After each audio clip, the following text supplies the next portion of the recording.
There's been a lot of talk about next gen this past week.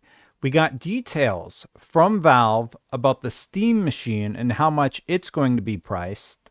We have rumors about the next generation Xbox, and we got a peek at what their new UI might look like when the console launches.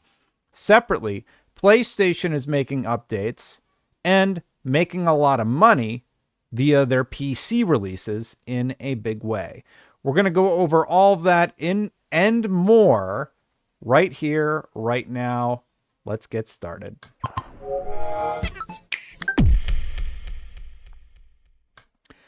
First things first, I think we're going to start with the Steam Machine news. There's been a lot of news about Valve's new Steam Machine and what the Valve's new Steam Machine might mean for the price of basically everything on the market. Now, the reason this is notable is because Valve could be setting the tone for what we can expect from the rest of the industry. Real quick. See, I already have to edit this out. I'm trying to do this live. I'm doing my best. Yeah, I'm trying to do the podcast, but do it live and not make any mistakes. Now I have to edit all of this out. So I'm going to transition over to the story right now. Also, I moved my whole desk around, so I'm throwing off my game a little bit this week. Anyway, let's get into it. I need to turn off studio mode. All right. First things first, Valve says no chance of new game bundled with Steam Machine. The big rumor going around this last week was that the next gen machine from Valve, the Steam Machine, was going to include something like a Half-Life 3. Well, it would appear that is almost assuredly not going to be the case in the near future. Here's what they said. They sat down with This Week in Video Games, that is SkillUp's endeavor to do media coverage and bring news to the masses with no ads. It's completely fan-supported, so I want to give them a brief shout-out. This article in particular is from Edmund Tran, who sat down with Valve, who said the following. Speaking on an upcoming episode of Friends Per Second podcast, Valve developer Pierre-Luc Graffias, I don't know how to say his name, and designer Lawrence Yang gave a definitive answer. The duo were asked, is there any chance at all that the Steam Machine comes pre-installed with a brand new Valve game?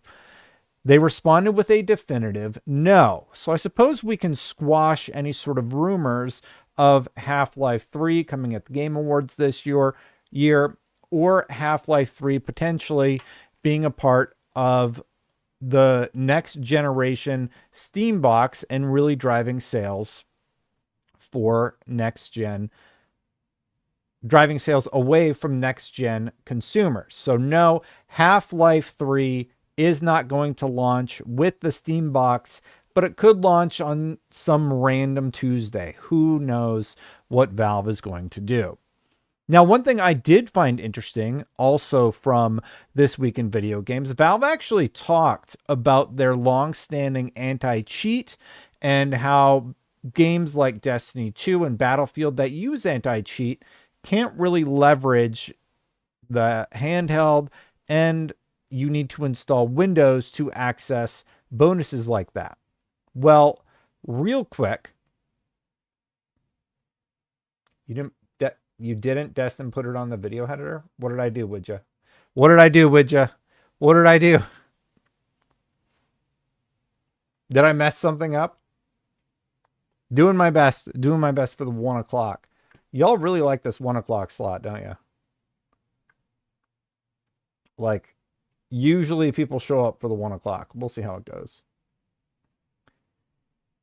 PS5 Pro Enhanced Unlock. Say the Steam Machine won't be cheap. It won't be cheap. That's what Valve is saying. Anyway, let's keep going here. So Valve has addressed this long-standing anti-cheat issue. They say it's working towards support on making sure that they're able to support those games. It's been one missing spot for their hardware. There's more reason that someone would want to play an online game that requires anti-cheat if they have a machine like that compared to something like a Steam Deck. So definitely, we've been working on it. I think this is the first time we've ever heard them comment about the fact that they're working on it. The same person states that Valve has enabled all the trusted platform module APIs that would allow developers to build their own anti-cheat systems, saying, "We've been working with a bunch of developers, the players in the field that you might expect, that are doing a lot of advanced anti-cheat stuff on the client side. And we're trying to make sure that we're working together towards something that can be supported." Now, in my mind, I would be really excited about Valve getting into the market, Valve entering the space and figuring out those challenges that we have seen from their particular device. Now, if they can offer the same experience that we get basically everywhere else, I think it would be welcomed by almost everybody. So very, very excited about that one. And I hope they can figure it out, because I think more people making content like this, the better, personally. And I would love to see them solve this issue that has been long standing for quite some time now. Now, the big headline story. Everybody's been talking about next-gen console prices. RAM prices, if you're unaware, have gone through the roof. Well, there was an interview conducted a few days ago by Linus Tech Tips where the following was discussed. Linus Tech Tips says he's disappointed the upcoming Steam machine may not be priced like a console. Valve asked what I meant by console price, and I said $500. Nobody said anything, but the energy in the room wasn't great. The popular tech content creator also added he believes the hardware would have a hard time justifying a price point north of $600. Now, what I was imagining on the last stream and the last time we discussed this was that this could potentially launch around $499. Now, with these new comments from Valve, I honestly think it could be $999. I don't really have any idea what they're going to price things in the coming months and years, especially with just the crazy fluctuations we've seen in terms of RAM, in terms of everything else. $699 easy for most people, because we are already being trained to get used to those prices. Oh, well, the ROG Xbox Ally X was $1,000. It's not that weird. Well, this PlayStation 5 Pro, well, that was, $750. The 2 terabyte Xbox Series X. Okay, well, that one also a hefty price tag. Lots has been going on. A lot has been going on in this space that seems to indicate we should all buckle up for some very, very expensive prices in the future. I don't think the prices are going to go down. If anything, they are going to continue to go up higher and higher, and I don't think that's necessarily a great thing. In addition to all this, on the PC side of things, the FSR Redstone will be premiering December 10th. Now, some of this technology is already teased in the current Call of Duty release, Call of Duty Black Ops 7. I did post my review for Call of Duty Black Ops 7. And let's just say this, I did not enjoy the campaign very much. But in multiplayer, you can see some of the new tech on display. And Digital Foundry did a great breakdown about what we could expect in terms of pricing, not in terms of pricing, in terms of performance for that technology and how it acts a little bit odd right now. So if you want to get a sneak peek and you happen to have the appropriate gear, check out FSR Redstone, which will be having its official debut on December 10th. If you're wondering what Redstone is in particular, AMD's FSR Redstone for supercharged gaming debuts December 10th, but it's RX 9000 only, leaving older Radeon GPUs in the cold. Now, there was one section of this I outlined. FSR Redstone is essentially a bundle of different tech innovations that are roughly equivalent to what NVIDIA has achieved in more recent times with DLSS.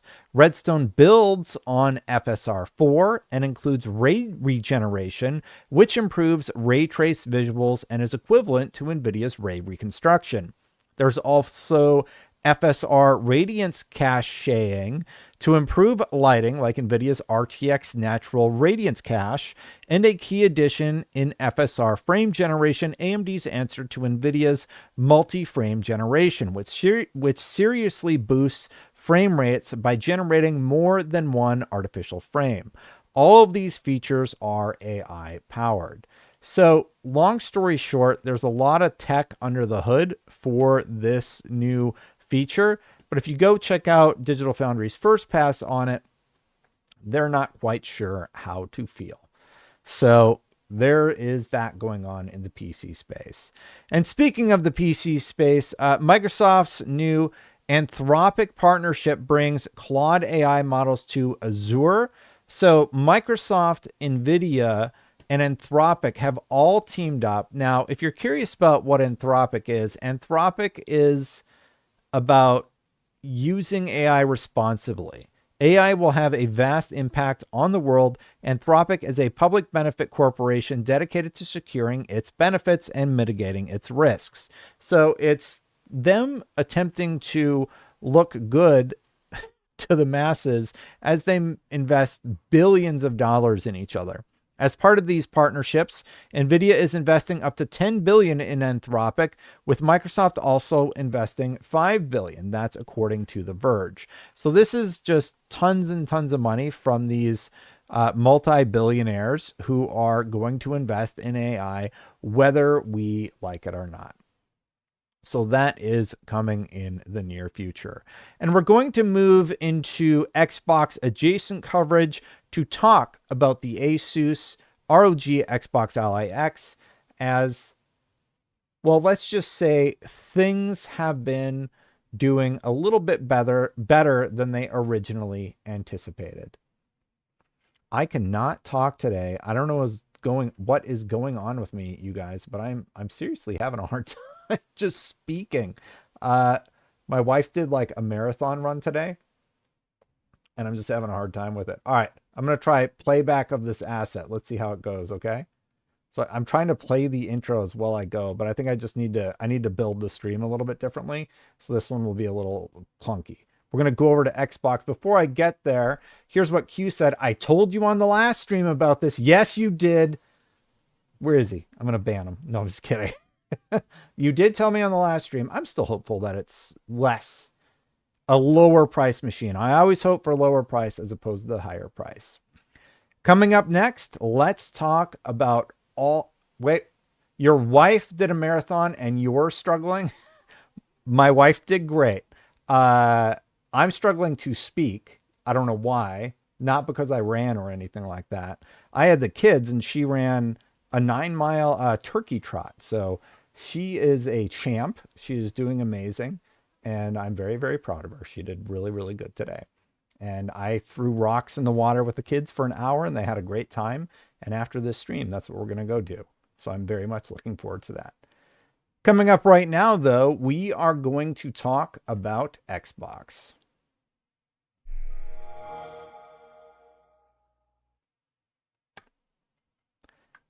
In terms of the ROG Xbox Ally X, it is very apparent that, oh my goodness. I'm not going to do the intros anymore. It's a mess. It's not working. So I'm just going to do the stream a little bit more normal. I have to edit all this later. It's just a disaster.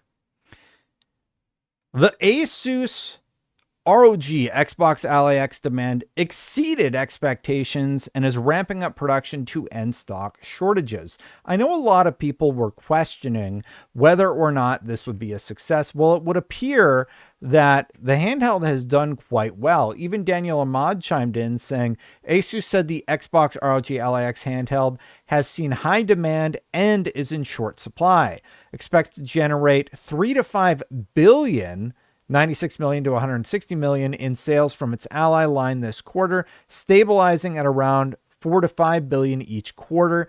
That's incredible for what is a highly priced piece of hardware. I have to imagine that they're very happy about that. I know that Xbox is probably very happy about that. And we did get the Sarah Bond interview last week where she talked about how they will continue to invest in hardware. And ROG is not backing down from supporting this thing. They posted the following: everyone, this is a big week for updates on the ROG Ally, ROG Ally X, ROG Xbox Ally, and ROG Xbox Ally X.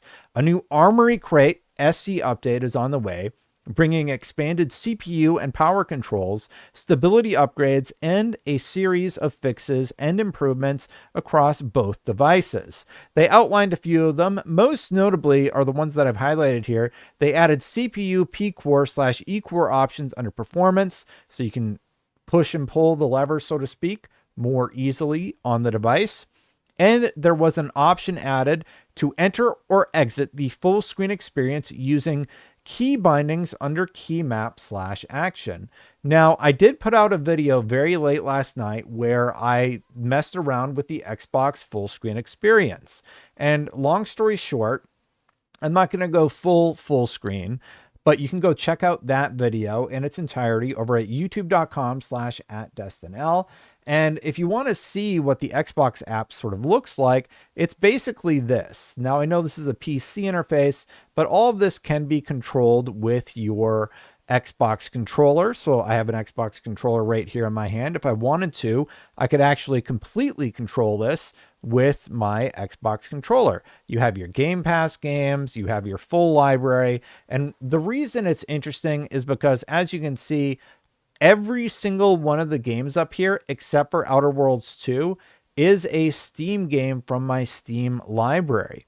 And then the Xbox store is right below it. I have to imagine this is somewhat close to what they are hoping people get. And I do think that the icons are a little bit larger when you actually play it with the full screen experience. And I did a demo in my video of what I imagine Xbox is hoping this experience is going to be like. They probably want you to turn on your console, sit down on the couch, and then just start playing. Now, as a PC player, I think it's great that I just sit down in one location and I have access to all of my games. And if PlayStation is planning to release a PlayStation app, that's great. I'm just going to have access to my PlayStation games via that device. Maybe there will even be incentive to utilize their app and give you more access. The big play is PC gaming, though. That's what their plan is. That's what they're going to do in the near future. And I personally think it looks good, but I'm not sure how everybody else felt about it. I saw a lot of contentious comments in my comment section of the video that I made, but I guess we will see. In addition to the other posts, they talked about how the full screen experience is now available on ROG Ally and Ally X, and it is available on all Windows handhelds. And while we're on the Xbox front, let's talk about the fact that it is the 360's 20th anniversary. Laura Fryer helped launch the 360, and she posted the following: "What an incredible team. My launch day console plus the internal pickup event. Steve Ballmer personally congratulating us while the whole team waited in line for their box. Still have mine. Salute Xbox 360." Now, I have a lot of fond memories with my Xbox 360. I remember specifically playing Rock Band on the 360, learning how to drum, learning how to do appropriate timing. I think that was one of the coolest peripherals for a music game. I remember specifically playing through Mass Effect 1 for the first time on the 360, installing all of those discs onto the hard drive so I didn't have to load them from the disk and damage the discs. I remember playing Gears of War 1, 2, and 3 on my Xbox 360. I put that thing to the test. Limbo, another one of my favorite games in the 360 era. I do hope that Xbox can someday recapture that magic for a new generation of gamers. And I do hope that everybody had a wonderful Xbox 20th anniversary. It is definitely a fun time to be an Xbox fan and reminisce about the greatness that was the 360 through the majority of its life cycle. What a great era for gaming. Even on the PlayStation side, when PlayStation was doing the PlayStation 3 and Nintendo did the Wii at the time, it was a really, really special time, in my opinion. I think it was really, really fun. And it was just it'll always hold a fond place in my memory in terms of what we got during that time. Xbox Partner Preview event also happened this week. We also got the November 2025 Partner Preview. Let's go through all of the games that were announced really quick. We got a 007 First Light reveal of the Aston Martin. They say James Bond is, of course, synonymous with fast cars packed with wild gadgets, and 007 First Light plans to honor that legacy with the inclusion of what else but a slick Aston Martin. I am very excited to see whatever they end up doing with 007 First Light. I got to see the demo behind closed doors at Gamescom, and I very much enjoyed what I saw. I think they're really nailing the tone. I've seen a lot of people comparing it to what they have done in the Uncharted franchise, and it's nice to see that James Bond is getting their version of it in 007 First Light. I cannot wait, and it's from one of my favorite developers, so that's great too. We also got Armadas. It's basically a shooter similar to what you would expect something like Returnal to be like if it was done in this style. You get all these random weapons. It looks really fast paced. You can see him sort of dashing around and just wrecking all of these characters. I think this game looks good. Definitely a highlight for me. I was a huge Returnal fan. And yes, all of these games are play anywhere, by the way. So if you prefer to play on one platform versus another, you will be able to do that. They also highlighted Clover Pit. This is a game where you play a slot machine and pay off your debts as you go. There was Cross Sworn. This is a stylish platformer that blends tight traversal mechanics with fluid combat maneuvers. And as you can see, it's very much like Silksong. It looks very stylized and very pretty. And I am very happy to see more and more of these small games getting the attention they deserve from Xbox as they support them with this showcase and just making sure they're Xbox Play Anywhere. Dave the Diver, another fan favorite, got the In the Jungle DLC, so that is coming. Echo Generation 2 got a sequel. Developer Coco Cucumber has unveiled a sequel to Voxel Adventure Echo Generation, a great game, by the way. The first Echo Generation, I remember playing the demo, was a lot of fun. And now they have Echo Generation 2 on the way. Erosion was also teased. This is from the world premiere. This is the world premiere of Erosion. It's an isometric action game set in a stylish Western-themed voxel world. Now, for me, it reminded me a little bit of Legend of Zelda, but it reminded me of this interesting 3D Sega game that we used to be able to play way back in the day, where you could explore in a 3D environment. It's hard to describe. It was basically like this big bubble. It was made by Sega, and you could play as a time traveling cowboy going all over the place. And for some reason, that one reminded me of that as a kid and my experience with it. If anybody knows the title of it, let me know in the comments below.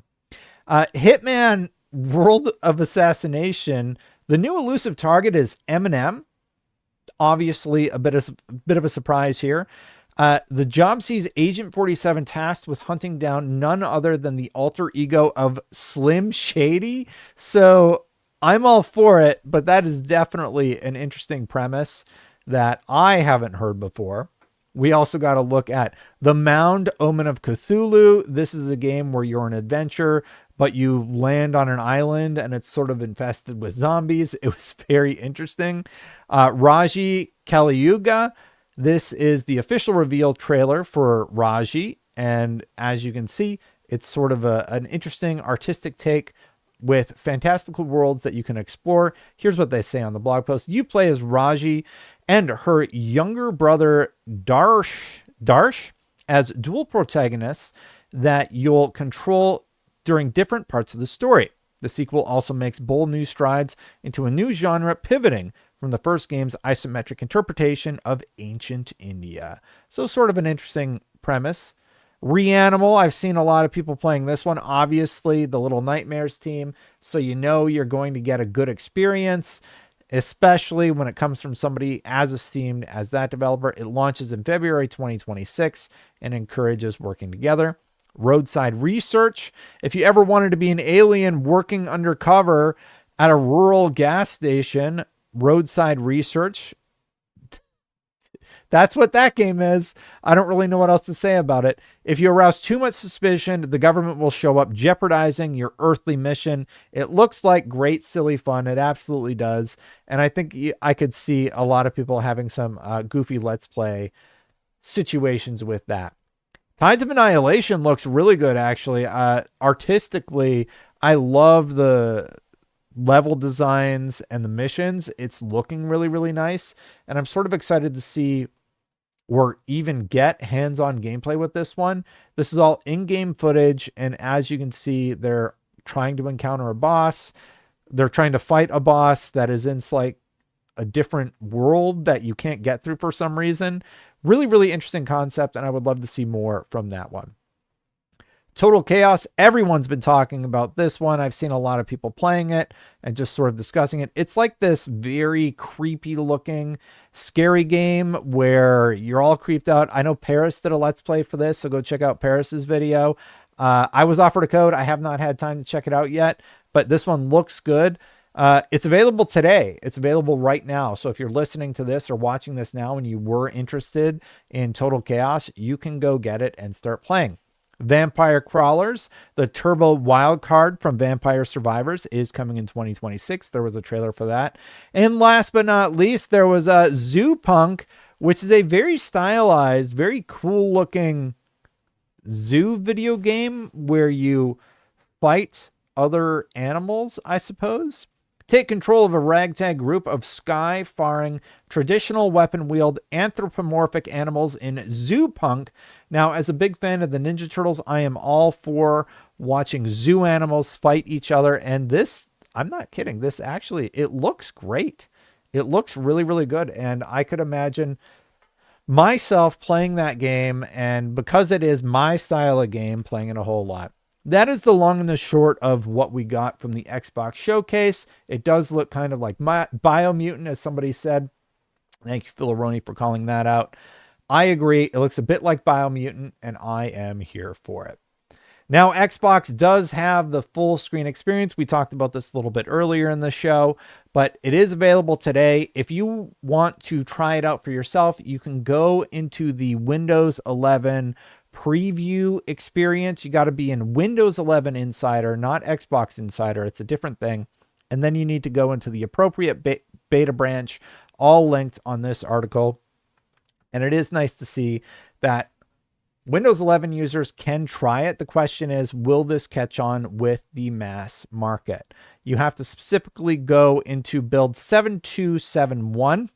It's on the dev and beta channels for Windows. So if you're interested in that, you can go try it out right now. I talk a lot about the consumer markets and how everything is sort of changing with how we play video games. Xbox did another one of these studies where they talked about gaming time well spent. We partnered with Edelman Data and Intelligence to survey 1,500 adult video game players in the US. The findings reveal 3 key reasons players keep coming back: meaning, connection, and self-expression. So a lot of people say gaming is more emotionally fulfilling than others. That is 3 in 4 people feel they are doing something meaningful. Likes fade, plays last. 6 in 10 players in our study made lifelong friends throughout gaming. I think some of us, maybe in the stream, have probably met a person or two through gaming. Play shaped by you. Nearly half of players surveyed say they often feel overwhelmed by too many choices in gaming. Almost 9 in 10 find curation useful. And 8 in 10 say they're open to smarter ways to discover what to play next. I am definitely in that camp. I'm at the point where I feel like I'm just going to play one video game at a time until I finish it, and I'm just not going to touch anything else, or I'm just going to find a game, fall in love with it, and that's the game I'm going to play. That's what I did for years with Destiny 2 and Destiny until I sort of fell out of love with that game. And I would love for the next game to come along that really captures my interest and keeps me playing that one title that I love, that I can keep coming back to, that I can keep having new experiences with. But time will tell if that happens. On the more unfortunate side of things, the Liverpool studio behind Avalanche. Let me start that over. An update about our Liverpool studio from AvalancheStudios.com states, follow-up studio update from Avalanche Studios Group. As we announced earlier this fall, we initiated a collective consultation process regarding the proposed closure of our Liverpool studio. We can now confirm that this process has concluded, that the studio has closed, and that we have parted ways with 31 people. The exceptional talent, passion, and commitment from everyone leaving have impacted every project. We are truly grateful for the dedication and invaluable contributions to Avalanche Studios Group. Our focus remains on supporting the Avalanchers through this transition and to carry on making great games for our player communities. As you may have heard, unfortunately, one of their projects got canceled and will not be releasing, and this has obviously had an impact to their bottom line. I need to take a drink of water really quick.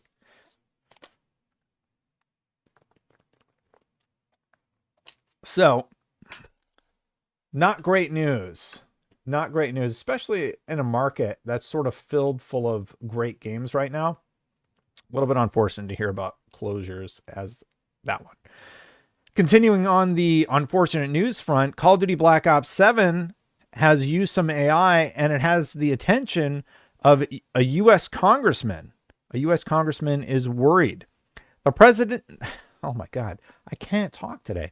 The presence of Gen AI art in such a major release has some worried that human workers are being gradually cut out of this massive business sector, including United States Congressman Ro Khanna on his personal X, formerly Twitter account.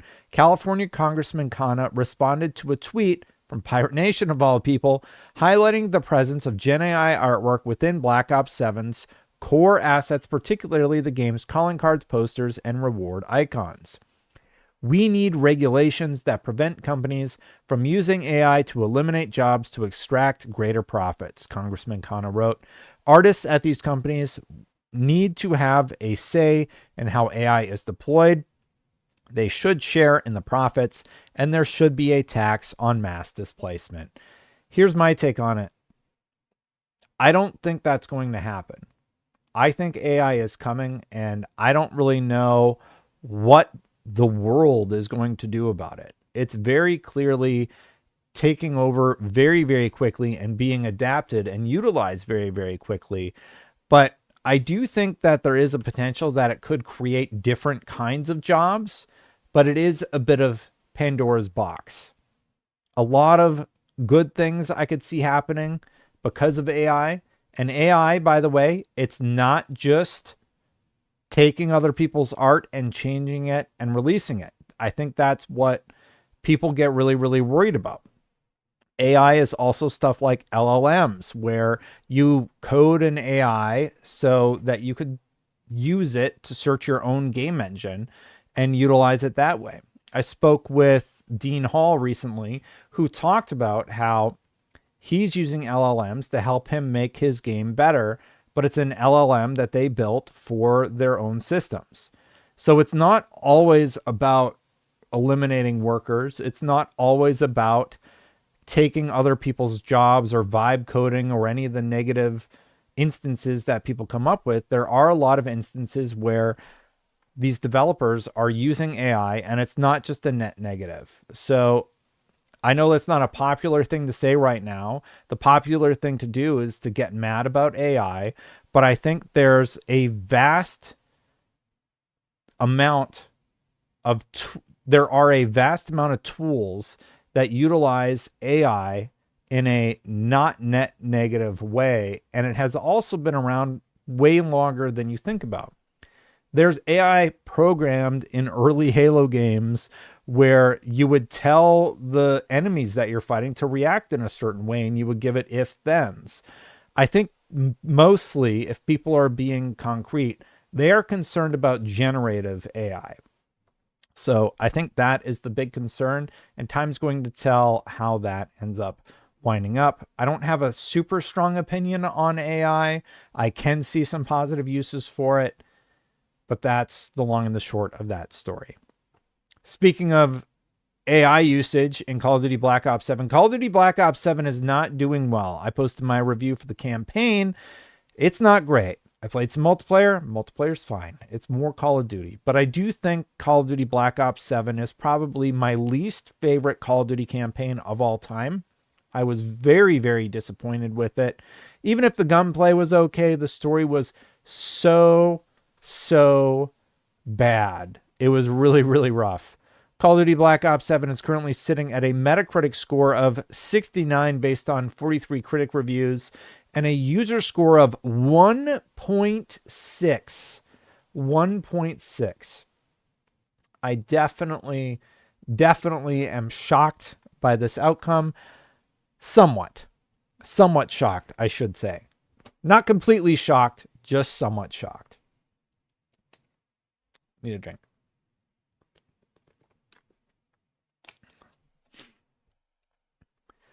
Separately, let's get back to some better news here. Xbox and Microsoft have worked to unlock access to game publishing documentation for all developers. Today, we're making it simpler for developers and publishers to learn about bringing games to Xbox. The Xbox Game Publishing Guide now features publicly available guidance from sign up to release, so anyone can explore how to plan, prepare, and launch their games for Xbox on PC, handhelds, and Xbox consoles. And there's just tons of documentation on the website. I actually went and checked it out. That will help you make a game. So to me, that was really, really exciting. It's sort of cool to see that they are supporting developers better, and they're just making it way easier to make whatever it is you may or may not want to make. So I am absolutely all for that. In addition to that, there was also the fact that they just made Zork 1, 2, and 3 open source. Zork was one of the first text-based adventures ever made, and definitely a positive surprise to see that just go public out of nowhere. And one other surprise was the fact that the Silent Hill 2 remake surprise launch on Xbox Series X and S with a 50% discount. That's some great news. Silent Hill 2 was a very popular game that released last year, and it is great that Xbox can play it now. And I have seen that a lot of people are now playing it, and they are having a good time with it. Unfortunately, back to negative news for Xbox. Moore's Law is Dead is saying they didn't plan ahead at all. Leaker says Xbox Series prices may increase again due to severe RAM shortages, with Microsoft reportedly telling partners the impact is coming very, very soon. Yikes. Here's the specific section about the RAM. When it comes to Xbox specifically, the leaker claims that Microsoft's console business is about to feel the pressure much sooner than expected. According to his sources, Microsoft has apparently warned certain partners that RAM shortages could impact Xbox Series consoles very, very soon. Microsoft didn't plan ahead at all, apparently. Moore's Law is Dead said in the video. If you still want an Xbox for some reason at their current pricing, those prices could go up soon, or supply could just entirely dry up, because multiple sources of mine have apparently been warned by sales reps at Microsoft that this is going to affect the Xbox Series consoles very, very soon, sooner rather than later. What about for PlayStation? On the other side, the insider says PlayStation is in a stronger position for now. His claim is that Sony bought massive amounts of GDDR6 when prices were low, giving the PS5 more breathing room for the next couple of months. From what I've heard, Sony planned ahead, bought up gobs of RAM near the bottom of the pricing, and thus they should be fine for months, he said.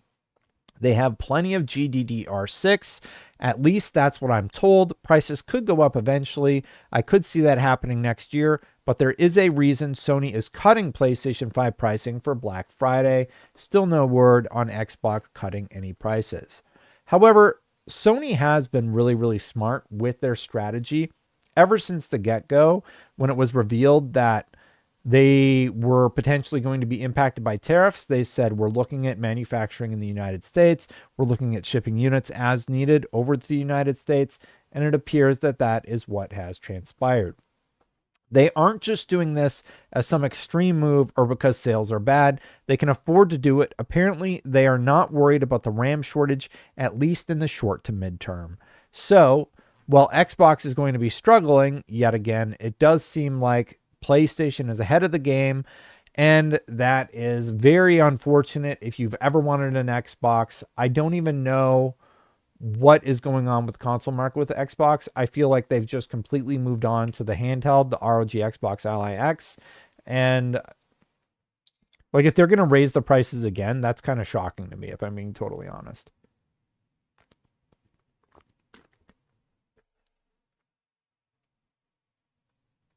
Who's being investigated for fraud, Brownie? I got you added so we can play Halo. Yikes.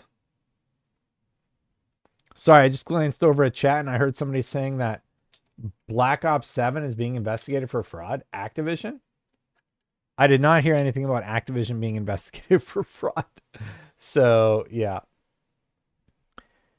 Now it's time to move on to PlayStation. PlayStation's having some pretty great Black Friday sales. They outlined them here in their entirety. I'm going to do my best to put some affiliate links down below so that you can support the show if you end up wanting to get in on any of this. But some of the deals include a hefty discount on the PS5 Digital. The PS5 Digital is down to $399. That is a killer deal. The PS5 disc version is $449. The PS5 NBA 2K26 bundle is $449, so you get a game with that one. The PS5 Pro is $649. That is a steal. Get that. And the PlayStation Portal, the thing I just picked up, is $179. That's $20 off of the base price. Games: Gran Turismo 7, one of my favorite racing games, $29.99. Spider-Man 2, $29.99. Horizon Forbidden West, $29.99. Death Stranding 2, $49.99. Stellar Blade, $39.99. Just crazy sales for all of the games here. Lots of really, really great stuff. If you were looking to get a new PlayStation console or a PlayStation 5 Pro or even PlayStation Plus, if you don't have PlayStation Plus yet, you should absolutely pick it up now because you can get it for around $100 for the whole year. I actually let my month-to-month lapse, and now I'm going to get premium for like $100. It's a steal in terms of, like, if you have to pay the subscription fee anyway. Granted, I don't think that you should have to pay a subscription to play online on either console, but for $100, that's what, $10, $11 a month. That is a pretty reasonable price, I suppose, all things considered. I'm probably going to get that one because I do really like my Portal a lot. Still, video on that one coming. Including great deals. Continuing the great deal talk, President Hideki Nishino reportedly pushed through PlayStation 5 price cut in Japan after seeing systems slump against Switch 2. There were a few reasons for this. Previous management believed it was acceptable for Nintendo to erode PlayStation's market share in Japan. New leadership decided to make a Japanese-only PS5 for the Japanese market like Nintendo did with the Switch 2. Price cut comes at a risk with the Japan-only PS5 possibly being sold at a loss. New Japanese PlayStation president Hideki Nishino and the Japanese team helped push forward the new Japan-focused measures. Now, this was covered a lot, especially over at Vice. PS5 gets price cut after Sony PlayStation finally sees Switch 2 as a real threat. So they finally realized, wow, a lot of people are playing on the Switch 2. Switch 2 is no longer just a Nintendo console. That's the main reason. Did you know on the Switch 2, one of the most played games is Final Fantasy VII? That used to be PlayStation's main go-to, but all of these third-party games making their way to Switch 2 is eating into the profit margin for PlayStation. So on the one hand, they're creating goodwill with people in Japan by reducing the price, and Japanese players are expressing a lot of happiness. I'm so happy Japanese players rejoice over finally buying cut price PS5. This article collected a few. Happy face clapping. This player is obviously very happy to get it. And finally, the PS5 has arrived at our home. One person wrote it on X.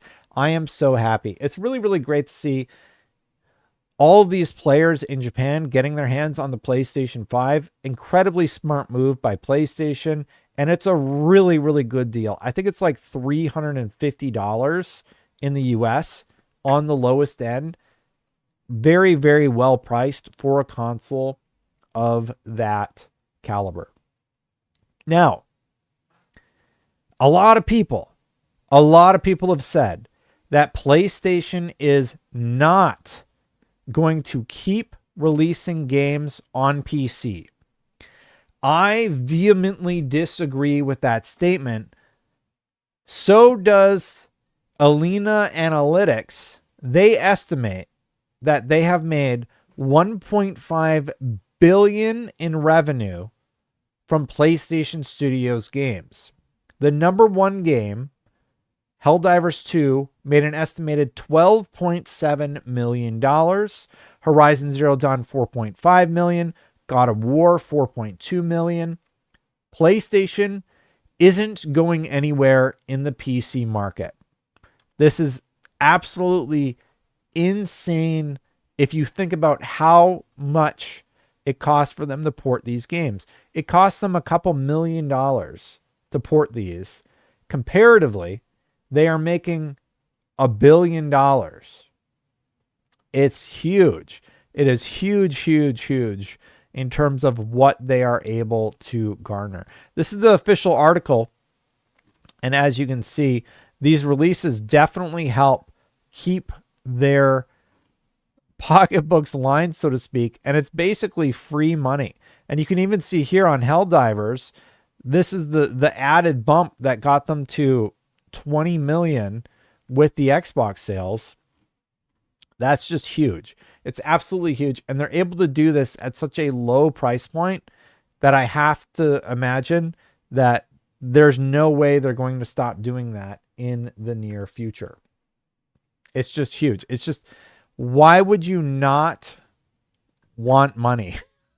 It just doesn't make any sense. So obviously they're very happy about that. And I don't see them stopping anytime soon. I think that we are going to continue to see a lot of this for years and years to come. In addition to all that, there was a dashboard update for the PlayStation 5. As you can see, I brought my little capture here that I did of the new welcome section on the dash. They allow you to turn on a new background. This is the seasonal background that allows you to choose the look and feel of your PlayStation 5 given the season. And now you can also have a recently played tab right here where you can see I played Call of Duty for, according to this, 13 hours. I have 8 out of 158 of the trophies. I probably won't get all of those, but just a new theme, just a little bit of an update from PlayStation there. I do think it looks quite nice, all things considered. And it was nice to see that they are continuing to support their unique themes by adding cool new little things, including a few cool little widgets that they like to include. Speaking of games getting updates, Ghost of Yotei. Wait, what's everybody talking about?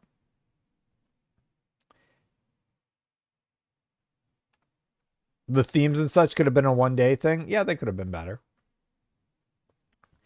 Ghost of Yotei is getting a big update tomorrow, actually, November 24th. New Game Plus is coming to Ghost of Yotei. Long story short, New Game Plus will unlock after you finish the main story and will add new harder difficulty options and 2 new trophies. There's also a new currency called Ghost Flowers that you can exchange with a new vendor for more than 30 new cosmetics, including new armor sets and weapon dyes, plus 10 new charms. You'll also be able to earn an additional tier of upgrades for your existing armor sets and weapons. Beyond New Game Plus, we also have a host of new features coming for the base game. Starting with this new patch, you'll be able to replay content in the post game after you've completed the main story, including a new stats display. We're also adding new accessibility options, including directional button remapping, and new photo mode features, including shutter speed, a composition grid, and new filters. So some pretty cool stuff for Ghost of Yotei fans. I am glad to see that game continue to succeed. That was it for PlayStation, though. I think that was the long and the short of it for PlayStation. The big news, I think, on the PlayStation side of things was definitely that they are going to continue releasing games on PC for the foreseeable future. They just make too much money doing it. So it is what it is, right? Time to move on to something else that definitely piqued everyone's interest, and that is Nintendo. Nintendo released the first official images of the Zelda movie. As you can see here, they are on a bright green landscape, reminiscent right out of the video game, reminiscent of the Legend of Zelda video game, and it makes me think of Hyrule immediately. You see the male character and Zelda, the male character being Link, of course, and the female character being Zelda. There they are. Now, I think Nintendo released these partially because fans were very eager to see something. Here is the post that they made. I'm going to read the English translation. This is Miyamoto. Filming is underway for the live-action film of Legend of Zelda in a lush, natural setting with Bo Bragdon-san, who will play Zelda, and Benjamin Evan Ainsworth, who will play Link. Filming is on track for the film's release on May 7, 2027. It will take a while until the release, so we would be grateful if you would wait patiently and look forward to it. Now, this is very clearly in response to all of the leaked images that were coming out. There's people sneaking into the woods to find anything about the Zelda movie. And I'm just happy that it looks so good. I think the characters are cast really, really well. I think it's looking really, really good. And it has Nintendo fanboys very excited about what this movie could end up being. You know what else has Nintendo fanboys really excited? The fact that a legendary developer known as Panic Button was revealed as being responsible for a bunch of the Switch 2 game updates that have been coming out. That includes Super Mario Bros. Deluxe. That was the U version. Super Mario Odyssey got an update. We got Super Mario 3D World and ARMS. All of these were handled by Panic Button. They said, Nintendo asked us to help demonstrate new capabilities of the Nintendo Switch 2 system while remaining faithful to the original games. The updates accomplish just that, as they don't alter anything in terms of content, but do make each title appear like new. Bowser's Fury is probably the biggest update of the bunch, as it originally had a rather inconsistent frame rate and low resolution on the original console. So really, really cool to see just fans helping make Nintendo games even better and getting major props from Nintendo, of course. And I'm not going to pretend to know a lot about Pokemon, but Pokemon Z Legends Mega Dimension announced that Mega Zeraora, I am sorry, made their debut in Pokemon Legends ZA Mega Dimension. This was a big deal. This was like a top term, so I'm just giving it its proper shout out, as I will give another game that I can say easily for the Nintendo Switch 2. Final Fantasy VII Remake. Remake Integrate is the biggest Switch 2 game so far at almost 40% of the console's base storage. Final Fantasy VII Remake comes to Switch and Xbox in January. Square Enix has announced the file size of the game. It is apparently going to be massive. It's 90 gigs to 95 gigs. So get ready, clear out your space now. I could see that being a huge win for Nintendo fans who have wanted to play Legend of Zelda. I did just get a super chat. Face23 says 1.5 billion over 6 years. That's 250 million a year. 250 million of their total 32 billion revenue is 0.8%. 0.8% revenue in exchange for losing millions of console sales and damaging their brand, live service day one, and tentpole titles a year later. So that's what they've been doing, Face. Nobody argued that they wouldn't. Thank you for the $20. I think what Face is trying to say is that he's talking about PlayStation obviously releasing PC games. I'm just like, I'm in the Nintendo block, so I'm like, what? I think he's catching up, so he'll catch up to this later. Now, I hear what he's saying. Nobody's given an indication that they're going to change up their strategy, but I do think that it gives them a significant boost in terms of their sales. And there's no sign when you're making that kind of money of slowing down. There hasn't been a single earnings call where they've indicated that they're going to slow down. So they will continue investing in PC ports for the foreseeable future. Oh, got me all tripped out. Speaking of Nintendo stuff, this one was kind of funny. Nintendo starts removing player-made bikini chef Kirby Air Riders designs as they top the in-game marketplace. One bikini design is currently the most expensive item in the machine market by far, and it's Kirby in a bikini. So that was just sort of a funny a funny thing that I happened to see during the Nintendo roundup of news. Now, let's go to general industry stuff. We actually have a lot to cover here. Capcom, Ubisoft, everything that's been going on. There's a lot of exciting stuff. First up, let's start with Capcom. Capcom says it's confident Resident Evil Requiem won't suffer from Monster Hunter Wild style PC performance issues. If you haven't been paying attention, there were major performance issues with Monster Hunter Wilds, and people still to this day aren't having a great time on PC. It was probably one of the roughest platforms out of all of them. Resident Evil Requiem differs from Monster Hunter Wilds in terms of gameplay, system architecture, and network features, it said. At present, we don't anticipate similar risks. We are developing the game to provide a smooth gaming experience across the wide range of PC specifications.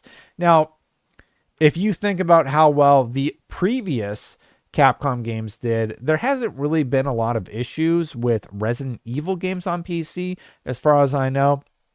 So I can't imagine this one jumping out of nowhere and having major issues. And on the AI front, we've talked a little bit about AI on this show, but the Helldiver Studio CEO says people jump to extreme takes when debating AI. This is such a trigger point for big parts of the games industry today. They were speaking with Game Business, and they said the following when asked about AI-generated voices, and some players claim that it's unethical and ruins immersion. He said the following: "This is such a trigger point for big parts of the games industry today. We're waiting for the courts to decide what is fair use and not, and there may be some similarities to the whole 'it's so over, we're so back' black and white takes of everything.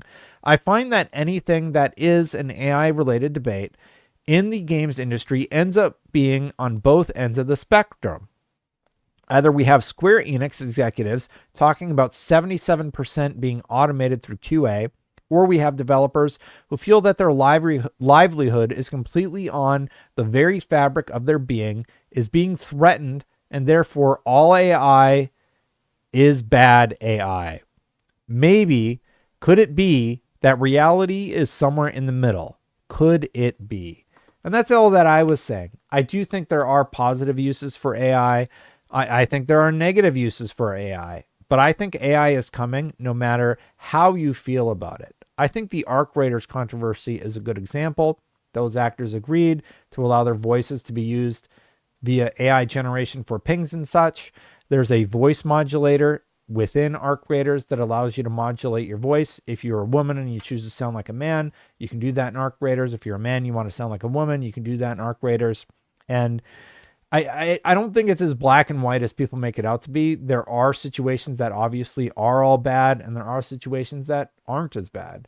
That's all I'm saying. So at the end of the day, if people really felt that strongly about AI and AI usage, they wouldn't be playing Arc Raiders. It had no negative effect for Arc Raiders. It had little to no negative effect for their previous game that used AI. AI is seen as a tool by most, and by the consumer, they just care about whether or not they are having fun.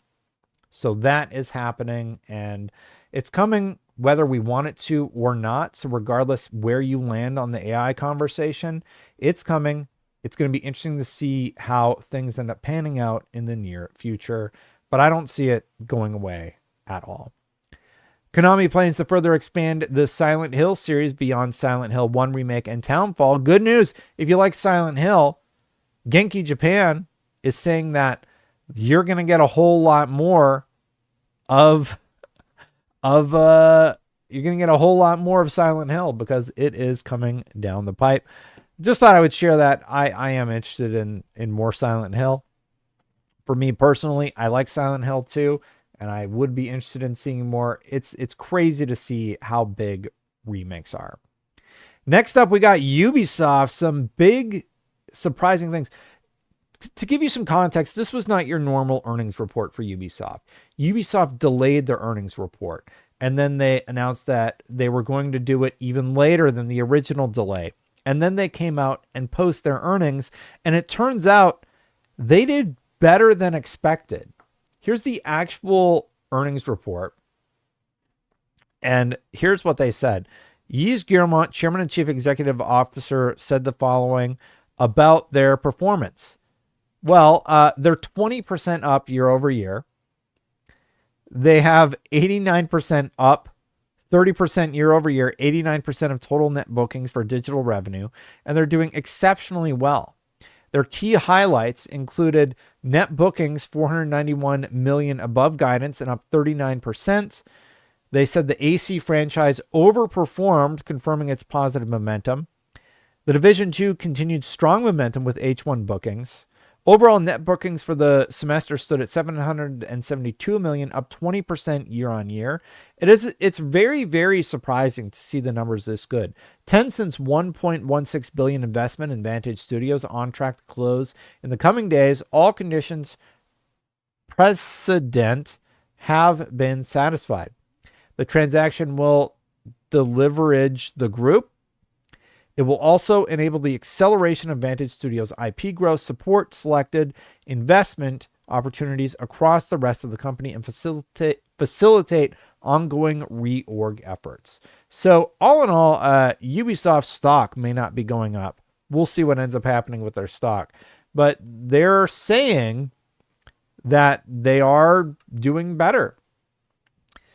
Cost reduction plan well on track. 200 million in reduction in fixed cost, at least an additional 100 million reduction in fixed cost by financial year 27. Total headcount was at 17,097, representing a decrease of around 1,500 employees over the past 12 months, about 700 since the end of March 2025.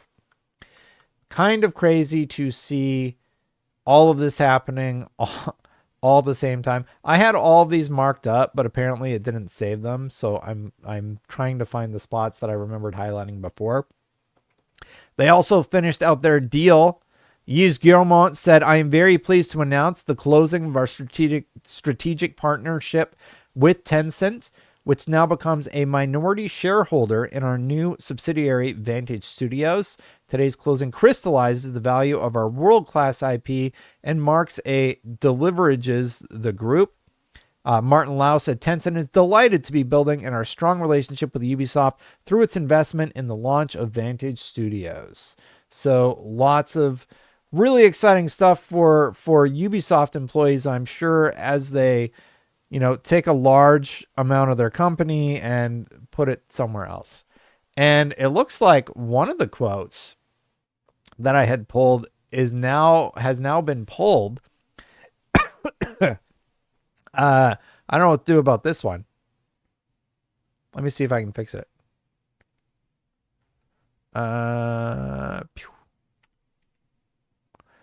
Wow. Okay. Long story short, I'll give you the paraphrase version.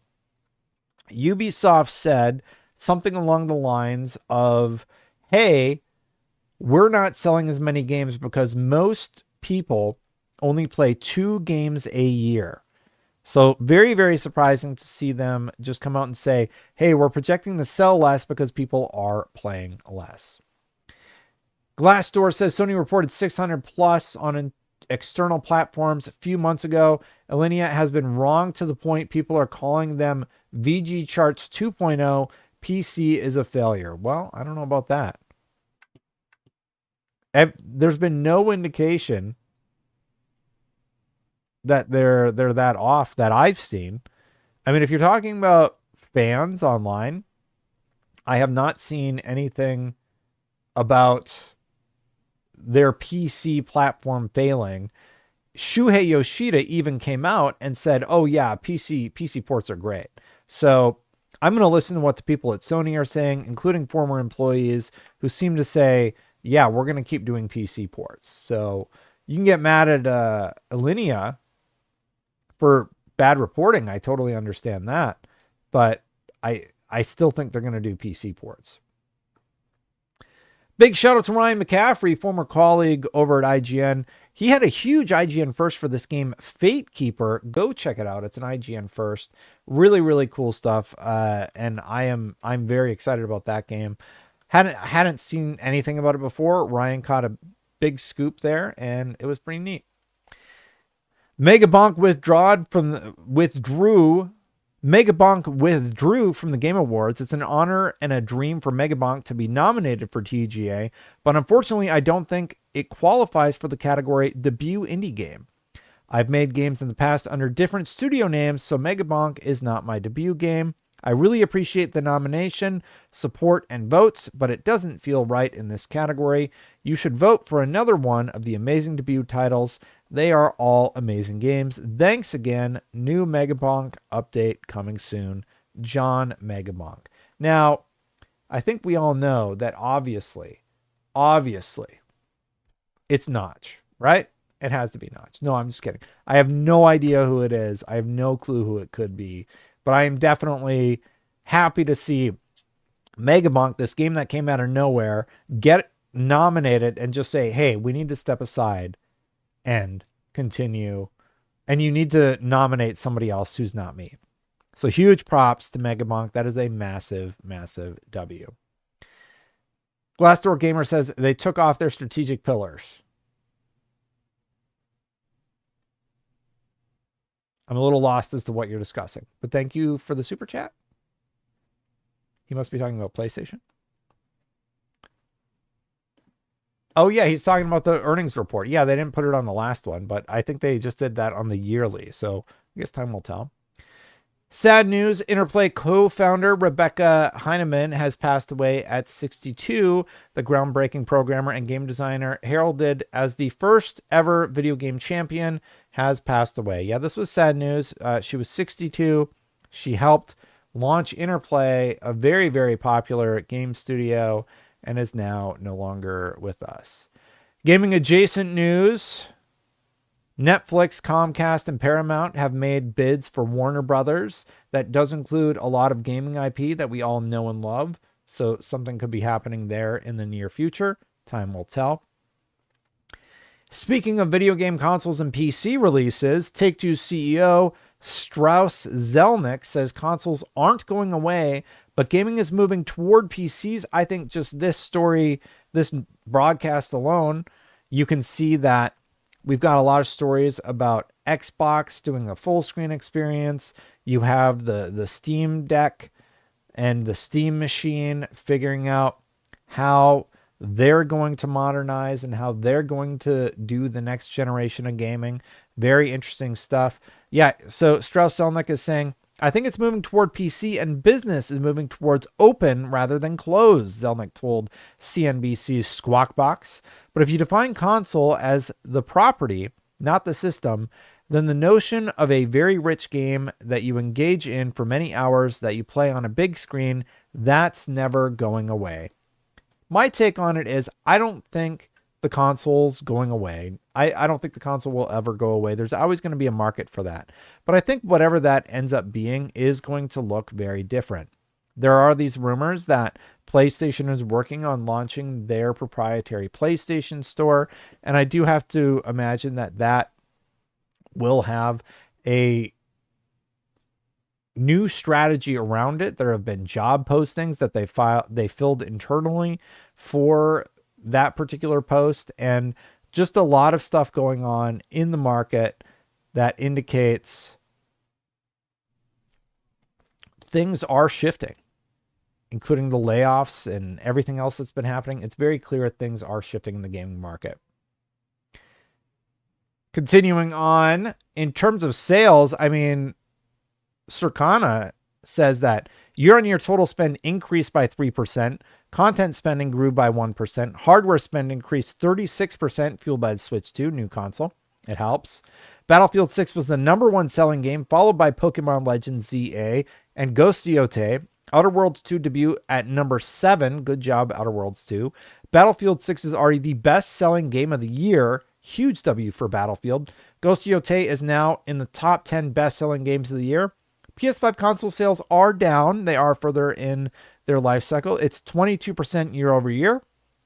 Xbox is only down 37%. I personally would have thought it would have been worse. And Switch One is down 52%, probably because, as we all know, they've kind of moved on from the Switch 2 and are going forward with Switch One, exiting its life cycle. Battlefield 6 has the highest dollar sales total of any game in the last 3 years.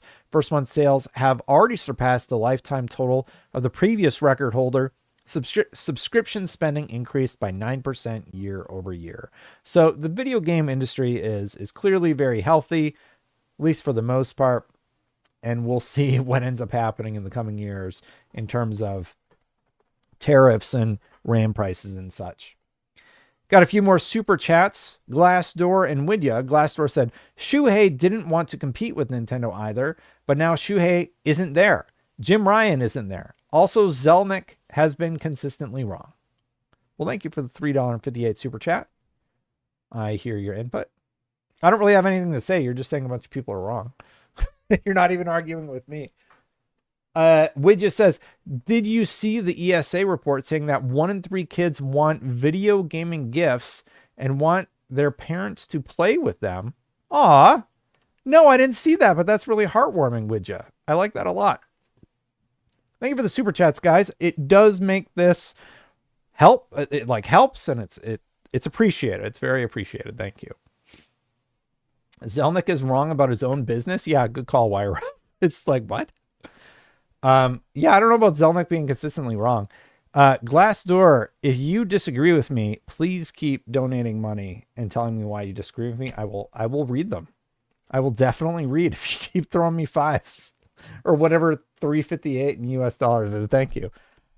I'm just recapping the news. You know what I think's got me messed up? And I still have a few more stories to get through, but I already have to edit this. So I moved the mic. The mic is here, and it used to be over there. It actually used to be here, and it's really got me screwed up. And also, like, I got a desk thing because I was trying to clean up my desk, and my monitors are higher. It's really tripping me up. I can hear the kids calling. I think they want to go back to we went out to like where my wife ran this morning, and it's a really nice area. So I think we're going to go back out there right after this. Uh-oh.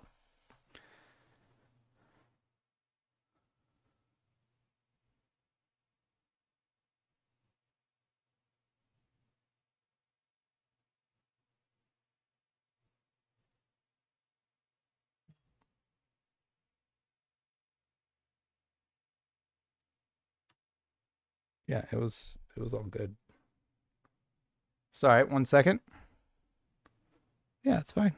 It's all good. All right. Last few stories. I want to give a big shout out to Magic Find Studios. Founding log 0.01.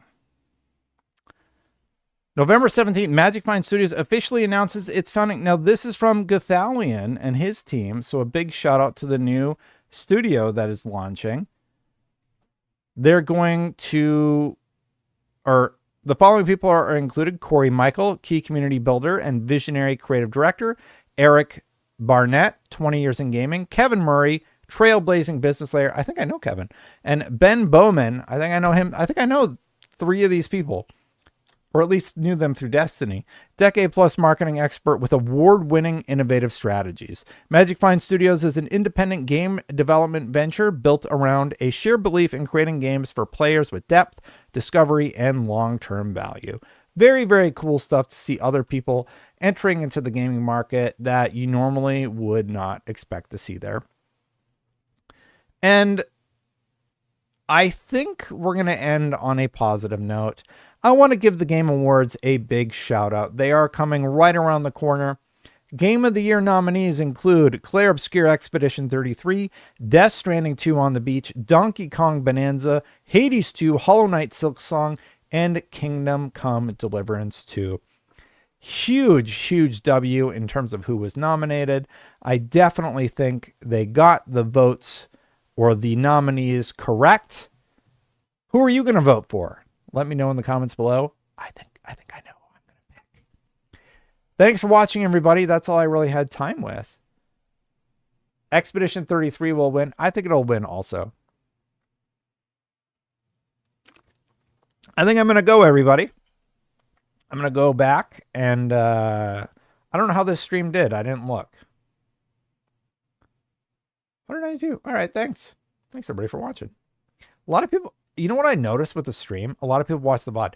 Real quick, I want to talk to you about the sponsorship really quick. I got a sponsorship from Aver Media. I was really proud of that video, but it's very clear people hated it. They did not like the Aver Media sponsorship and how I chose to integrate it. There was not a single word in that ad read that was written by anybody else. I wrote it. I tried out the cards. They said, we want you to talk about our cards. And I said, okay, I'll try them out. I tried them out. I was really impressed. I really liked the cards. So I was like, oh, okay, well, I'll talk about in the performance section of my Call of Duty review about these cards and all the features and how they helped me do better testing. And they really did. They can do like 4K 120 pass through. They have all this really, really cool stuff that they do. And this isn't sponsored. This is just me talking about it. I legit was impressed by the cards. I thought it was a smart integration, but I think what I'm going to do in the future is I'm just going to say for that stuff, maybe I start doing like little symbols or something on the stream, or like we do the 90-second ad reads, but it's a good product and the integration just didn't hit right. People are like really mad about this, the fact that I'm getting sponsors and how I'm integrating the sponsors. So I need to take that feedback to heart, figure out how to integrate it a little bit better. And I don't know, it's definitely a tough one that I'll have to chew on, but I just wanted to let you know I did see your comments and I will work on it. So yeah, I'm going to get out of here, everybody. Thanks for watching. Hit that subscribe button, hit that bell to know when my content goes live. Thank you so very much for watching. Thank you so much to the members, Chris, Freddy, Philaroni, and Aries EMS. I do greatly appreciate you very, very much. I'm going to get out of here, but before I go, be sure to check out last week's episode. I spent a lot of time editing out all of my mistakes, and I probably spent a little bit extra time on this one. So check that out, and I'm going to see you for the next one. Bye for now, everybody.